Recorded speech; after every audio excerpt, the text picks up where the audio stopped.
ಇವತ್ತು ಚೆನ್ನಾಗಿ ಕೆಳಗೆ ಕೂತಿದ್ದೀವಿ. ಏ ಚಪ್ಪಲ್ ಬಿಚ್ಬಿಟ್ಟು ಕೂತ್ಕೊಳ್ಳೆ. ಅಷ್ಟೇ ಅಲ್ಲೇ ನನ್ನ ಕೆಲಸ ಮತ್ತೆ ನಿನ್ನೆಯಿಂದ ಈ ಟಾಯ್ ತಂದ್ಬಿಟ್ಟು ಆಡ್ತಾ ಇರೋದೇ ಇವ್ರ ಕೆಲಸ ಆಗ್ಬಿಟ್ಟೈತಿ. ನಾನು ನಿನ್ನೆ ಒಂದು ಪಪ್ಪಿ ಮಾಡಿದೆ, ಆಮೇಲೆ ಇದು ಮಾಡಿದೆ, ಜಿರಾಫ್ ಮಾಡಿದೆ, ರೋಬೋಟ್ ಮಾಡಿದೆ, ಮತ್ತೆ ಇವಾಗ ಟ್ರೈನ್ ಮಾಡ್ತಾ ಇದ್ದೆ. ಇನ್ನೊಂದು ಆಟ ಸ್ಲಿಪ್ ಐತೆ.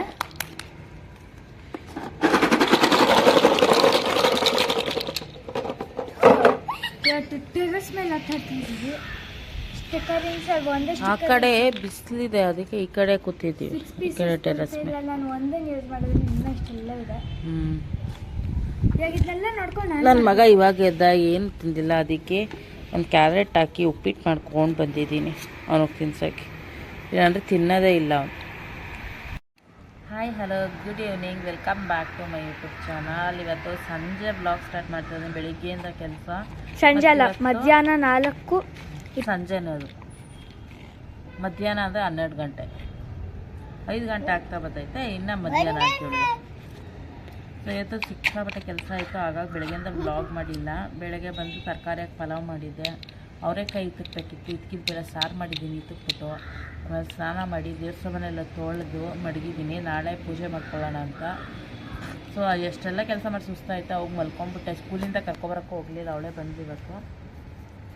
ಇವನಿಗೇನು ತಿಂದಿಲ್ವಲ್ಲ, ಮಧ್ಯಾಹ್ನ ಮಲಗಿಬಿಟ್ಟಿದ್ನಲ್ಲ. ಅದಕ್ಕೆ ಇವಾಗ ಉಪ್ಪಿಟ್ಟು ಮಾಡಿದ್ದೀನಿ. ರಾತ್ರಿಗೆ ಸಾಂಬಾರಿಗೆ ಬಿಸಿ ಅನ್ನ ಮಾಡಿ ತಿನ್ಸೋಣ ಅಂದ್ಬಿಟ್ಟು. ಅದಕ್ಕೆ ಇವಾಗ ಆಟ ಆಡ್ಸ್ಕೊಂಡು ತಿನ್ನಿಸ್ಬೇಕಿಲ್ಲ ಅಂದರೆ ತಿನ್ನಲ್ಲ. ಅದಕ್ಕೆ ಇಲ್ಲೇ ತೊಗೊಬಮ್ಮ ಕ್ಯೂಬ್ನ ಅಂತ ತೊಗೊಬಂದು ತಿನ್ನಿಸ್ತಾ ಇದ್ದೀನಿ. ಆಟ ಆಡ್ಸ್ಕೊಂಡು ಮನೇಲಿ ಹತ್ರ ತಿನ್ನೋದಿಲ್ಲ ಅವ್ನು, ಬೇಡ ಬೇಡ ಅಂತ. ಅಲ್ಲಿ ಹೆಂಗಾಡ್ತಾನೆ ನೋಡಿ. ಅಲ್ಲಿ ನೋಡಿ, ಅಷ್ಟು ಬೇಗ ಮೂನ್ ಬಂದಿದೆ. ಕಾಣಲ್ಲ, ಅವ್ರು ಕಾಣುತ್ತೆ. ಝೂಮಿಂಗ್ ಮಾಡಬೇಕು. ಕಾಣಿಸ್ತಾ ಅವ್ರಿಗೆ, ಕಾಣಿಸ್ತಾ. ಚಮ್ಮ ಮಾಮ ಅದಂತೆ ಎಷ್ಟು ಆಸ್ಟ್ರಾಯ್ಡ್ಸ್ ಮೀಟ್ರಾಯ್ಡ್ಸ್ ಹೋಗಿ ಬಿದ್ದಿರುತ್ತೆ ಗೊತ್ತಾ. ಗಬ್ಬಕ್ಕೆ ಸ್ನಾನ ಮಾಡಿಸಿಲ್ಲ, ಇನ್ನು ಊಟ ಎಲ್ಲ ಮಾಡಿಸ್ಬಿಟ್ಟು ಮಾಡ್ಸೋಣ ಅಂದ್ಬಿಟ್ಟು ಸುಮ್ಮನಿದ್ದೀನಿ. ಏನೋ ಸ್ನಾನ ಅಂದ್ರೆ ಆಗಲ್ಲ ಸುಮ್ಮಿರೋ. ಅವನ್ಗೇನೆ ಬೆಳಗ್ಗೆ ಹೊತ್ತು ಆಗೋದೇ ಇಲ್ಲ. ಎಷ್ಟು ಕೆಲಸ ಇರುತ್ತೆ ಗೊತ್ತು, ಸಾಕಾಗೋಗುತ್ತೆ. ಅದಕ್ಕೆ 5 ಗಂಟೆ ಅಂದರೆ ಸ್ಟಾರ್ಟ್ ಆಗುತ್ತೆ ಇವ್ರಿಗೆ. ಇಷ್ಟೊತ್ತಲ್ಲ ಬಡ್ಕತಾನೆ, ಯಾವಸ್ಬಿಟ್ಟು ಮಾಡಿಸ್ಬೇಕು. ಅವನ ತಲೆ ಬಿಸಿ ಕೆಲಸ. ತಿಂಡಿ ಮಾಡಬೇಕು, ಲಂಚ್ ಪ್ಯಾಕ್ ರೆಡಿ ಮಾಡಬೇಕು ಇವರಿಗೆ. ಮತ್ತು ಬ್ಯಾಕ್ ಟು ಬ್ಯಾಕ್ ನಾನು ಕೆಲಸ ಇದ್ದೇ ಇರುತ್ತೆ. ಹಾಗಾಗಿ ಇವಾಗ ನಿಧಾನಕ್ಕೆ ಸ್ನಾನ ಮಾಡಿಸ್ತೀನಿ. ಓಕೆ, ಇವತ್ತು ನೇಚರಲ್ಲಿದ್ದೀವಿ.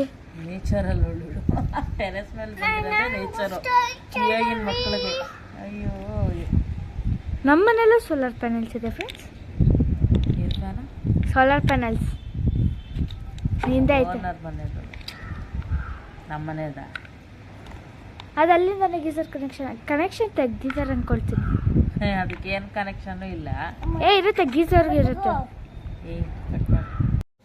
ಜಿರಾಫೆ ಮಾಡೋಳು, ಜಿರಾಫೆ ಅವಳು ಮಾಡೋದು. ಈ ನನ್ನ ಮಗ ಕಿತ್ತಾಕೋದು. ಅಲ್ಲೋಡು ಹಂಗೆ ಓಡುತ್ತದು ಜಿರಾಫೆನ. ಗ್ರೀನ್ ಎಲ್ಲ ಇದಕ್ಕೋಬೇಕಾಗುತ್ತೆ. ನನ್ನ ಮಗ ಎಲ್ಲ ಹಾಳು ಮಾಡಿರ್ತಾನೆ. ಕಚ್ಚದಂಗೆ ಧ್ವಂಸ ಮಾಡಕ್ತಾನೆ ನೋಡಿ. ಧ್ವಂಸ ನೋಡಿ. ಇವಾಗ ಅದೆಲ್ಲ ಕಿತ್ತಾಕ್ಬಿಟ್ಟ. ಅಷ್ಟೇ ಹೋಯ್ತು ಜಿರಾಫೆ, ಸದೋಯ್ತು. ಖತಮ್ ಮರ್ಗಯ್ಯ ಮರ್ಗಯ್ಯ. ಏನಾಯ್ತವ ಜಿರಾಫೆ? ಕೊಂಬೆ ಸತ್ತು ಅಂತ ಅಷ್ಟೇ. ಅದನ್ನ ಎಲ್ಲ ಇವಾಗ ನಾನು ಟೋಟಲ್ ಮಾಡ್ತಾ ಇದ್ದೀನಿ. ಟೋಟಲ್ ಪಪ್ಪಿ ಆಲ್ರೆಡಿ ಪ್ರೀವಿಯಸ್ ವಿಡಿಯೋದಲ್ಲಿ ನೋಡಿದ್ದೀರಾ? ನೆಕ್ಸ್ಟ್ ನಾನು ರೆಡಿ ಮಾಡೋದ್ಮೇಲೆ ಕಲಿತೀನಿ. ಫ್ರೆಂಡ್ಸ್, ಇವಳು ಕಾಟ ತಡ್ಕೊಳಕ್ಕಾಯ್ತಲ್ಲ. ಇದು ಆಮೆ ಅಂತೆ ನೋಡಿ, ಯಾವ ಕಡೆಯಿಂದ ಆಮೆ ಕಾಣುತ್ತೆ ಅಂತ. ಅಲ್ಲಿ ಬುಕ್ಕಲ್ಲಿ ಹೆಂಗೆ ಕೊಟ್ಟಿದ್ದಾರೆ ಹಂಗೆ ಮಾಡಿದ್ದೀನಿ.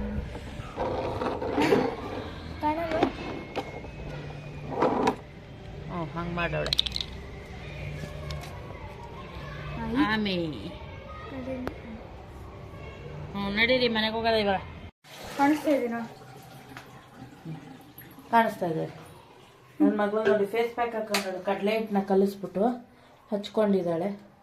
ಸೊ ದೇವ್ರ ಮನೆ ಎಲ್ಲ ರೆಡಿ ಮಾಡಿದ್ದೀನಿ ಇವತ್ತು. ಎಲ್ಲ ತೊಳೆದು ಬೆಳಗ್ಗೆ ನಾಳೆ ಪೂಜೆ ಮಾಡ್ಕೊಳ್ಳೋಣ ಅಂದ್ಬಿಟ್ಟು ಎಲ್ಲ ತೊಳೆದು ಕ್ಲೀನ್ ಮಾಡಿ ಇಟ್ಕೊಂಡಿದ್ದೀನಿ.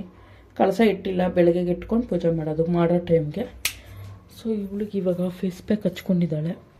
ನಾನೇ ಮಾಡ್ಕೊಳ್ತೀನಿ. ನನ್ನ ಮಗನಿಗೆ ಹಾಲು ಮಾಡ್ತಾ ಇದ್ದೀನಿ. ಹಾಲು ಕೊಡಬೇಕು. ಹೇಳ. ಕಡಲೆ ಹಿಟ್ಟು 1 ಸ್ಪೂನ್, ಕಡಲೆ ಹಿಟ್ಟು 1 ಸ್ಪೂನ್, ಸಕ್ಕರೆ 1 ಸ್ಪೂನ್ ಅಲ್ಲ ಸಾರಿ 1 ಪಿಂಚ್ ಆಫ್ ಸಕ್ಕರೆ, ಆಮೇಲೆ ಹಾಲು ಕೆನೆ, ಆಮೇಲೆ 1 ಪಿಂಚ್ ಆಫ್ ಟರ್ಮರಿಕ್ ಪೌಡರ್ ಹಾಕೊಂಡು 2 ಸ್ಪೂನ್ ಅಷ್ಟು ನೀರು ಹಾಕೊಂಡು ಮಿಕ್ಸ್ ಮಾಡ್ಕೊಳ್ತೀನಿ. ನಾವು ಮಾತಾಡೋಕೆ ಆಗ್ತಾಯಿಲ್ಲ ಅಷ್ಟೊಂದು ಜೋಶಾಗಿ ನಾನು. ಸೊ ಹಳೆ ವಿಡಿಯೋ ಇತ್ತು, ಅದನ್ನ ಕಂಟಿನ್ಯೂಸ್ ಮಾಡೋಣ ಅಂದ್ಬಿಟ್ಟು ಇವತ್ತು ವ್ಲಾಗ್ ಎಡಿಟ್ ಮಾಡಾಕ್ತಾ ಇದ್ದೀನಿ. ಸೊ ನಮ್ಮನೇಲಿ ತುಳಸಿ ಗಿಡ ಪೂರ್ತಿ ಹೋಗಿತ್ತು, ಹಾಗಾಗಿ 2 ಪಾಟ್ ಇತ್ತು. ಒಂದು ಪಾಟಲ್ಲಿ ಇನ್ನೊಂದು ಜೇಡ್ ಪ್ಲ್ಯಾಂಟ್ ಯಾರೋ ಗಿಫ್ಟ್ ಕೊಟ್ಟಿದ್ರು, ಅದನ್ನು ಹಾಕಿದ್ವಿ. ಸೊ ಎಲ್ಲ ಹಾಳಾಗಿತ್ತು. ಆಮೇಲೆ ಮಣ್ಣಲ್ಲಿ ಸಿಕ್ಕಾಬಿಟ್ಟೆ ಬೇರೆ ಸೀಡ್ಸ್ ಎಲ್ಲ ಬಿದ್ದು ಯಾವುದಾದ್ರೂ ರೂಟ್ಸ್ ಎಲ್ಲ ಬಂದ್ಬಿಟ್ಟಿತ್ತು. ಮತ್ತು ಇನ್ನು ಅದೇ ಮಣ್ಣನ್ನು ಕಂಟಿನ್ಯೂ ಮಾಡೋದು ಚೆನ್ನಾಗಿರಲ್ಲ ಅಂದ್ಬಿಟ್ಟು 2 ನಮ್ಮ ಮನೆ ಹತ್ರ ನರ್ಸರಿ ಇದೆ, ಅಲ್ಲಿ ತೊಗೊಂಡು ಹೋಗಿದ್ವಿ ಪಾಟ್ನ. ಇಲ್ಲಿ ನೋಡ್ತಾ ಇರ್ಬೋದು ಹಳೇದು ಪಾಟಿನ ಮಣ್ಣು ಫುಲ್ಲು ಅದರಲ್ಲಿರೋ ಸತ್ವ ಎಲ್ಲ ಹೊಟ್ಟೋಗಿರುತ್ತೆ. ಹಾಗಾಗಿ ನಮ್ಮನೆ ಹತ್ರ ತಂದು ಮಾಡಿ ಅದೆಲ್ಲ ಕ್ಲೀನ್ ಮಾಡೋದು ಸುಮ್ಮನೆ ರಿಸ್ಕು ಅಂದ್ಬಿಟ್ಟು ಅಲ್ಲಿಗೆ ಎತ್ಕೊಂಡು ಹೋಗಿದ್ವಿ ನರ್ಸರಿಗೆ. ನಮ್ಮನೆ ಹತ್ರನೇ ಇರೋದ್ರಿಂದ ಅವ್ರ ಹತ್ರನೇ ರೀಪಾಟಿಂಗ್ ಮಾಡಿಸ್ಕೊಂಬಂದ್ವಿ, ಬೇರೆ ಮಣ್ಣನ್ನು ಹಾಕಿ. ಮತ್ತು ಅವ್ರ ಹತ್ರನೇ ಪ್ಲ್ಯಾಂಟೆಲ್ಲ ಹಾಕಿಸ್ಕೊಂಡ್ಬಂದ್ವಿ. ಪ್ಲ್ಯಾಂಟ್ ಅಂದರೆ ಬೇರೆ ಏನು ಹಾಕ್ಸಿಲ್ಲ ಈ ಸತಿ. ನಾವು ಸುಮ್ಮನೆ ನಮಗೆ ಮೇಂಟೈನ್ ಮಾಡೋಕ್ಕೆ ಬರೋಲ್ಲ, ಅದಕ್ಕೆ ತುಳಸಿ ಗಿಡನೇ ಹಾಕ್ಸಿದ್ದೀನಿ 2 ಪಾಟ್ಗೂ. ಸೊ ಸರಿ ಹೋಗುತ್ತೆ. ಒಂದು ಬಿಸಿಲಿಗೆ ಇಟ್ಕೊಂಡ್ರು, ಒಂದು ಮನೆ ಹತ್ರ ಇಟ್ಕೊಂಡ್ರು ಪೂಜೆ ಮಾಡ್ಕೊಳಕ್ಕಾಗತ್ತೆ ಅಂದ್ಬಿಟ್ಟು ಮತ್ತು ನಾವು ರೀಪಾಟಿಂಗ್ ಮಾಡಿ ಮನೆ ಹತ್ರ ಎಲ್ಲ ಗಲೀಜಾಗಿ ಅದನ್ನೆಲ್ಲ ಗೂಡಿಸಿ ಮತ್ತು ಮಣ್ಣು ತುಂಬಿ ಕಸಕ್ಕೆ ಹಾಕೋದು ಸುಮ್ಮನೆ ರಿಸ್ಕು. ಈ ಥರ ಅಲ್ಲೇ ನರ್ಸರಿಗೆ ಎತ್ಕೊಂಡು ಹೊಟ್ಟೋಗ್ಬಿಟ್ರೆ ಅವರೇ ಮಾಡಿಕೊಟ್ಬಿಡ್ತಾರೆ. ಸೊ ಫೈನಲಿ ಪಾಟೆಲ್ಲ ರೆಡಿ ಆಯಿತು. ಒಂದೊಂದು ಪಾಟ್ಗೆ ಮಣ್ಣು ತುಂಬಕ್ಕೆ 30 ರೂಪಾಯಿ ತೊಗೊಂಡ್ರು, ಗಿಡಕ್ಕೂ 30 ರೂಪಾಯಿ ಅಂತ ಹೇಳಿದ್ರು. ನಾನು 4 ಗಿಡ ತೊಗೊಂಡಿದ್ದೆ. ಸೊ ಒಂದೊಂದೇ ಗಿಡ ಅಷ್ಟು ಚೆನ್ನಾಗಿ ಬರೋಲ್ಲ, ಬೇರೆ ಪ್ಲ್ಯಾಂಟ್ ಎಲ್ಲ ಸೂಪರಾಗಿತ್ತು, ಹಾಗೆ ವೀಡಿಯೋ ಮಾಡಿಕೊಂಡೆ ಅಷ್ಟೇ.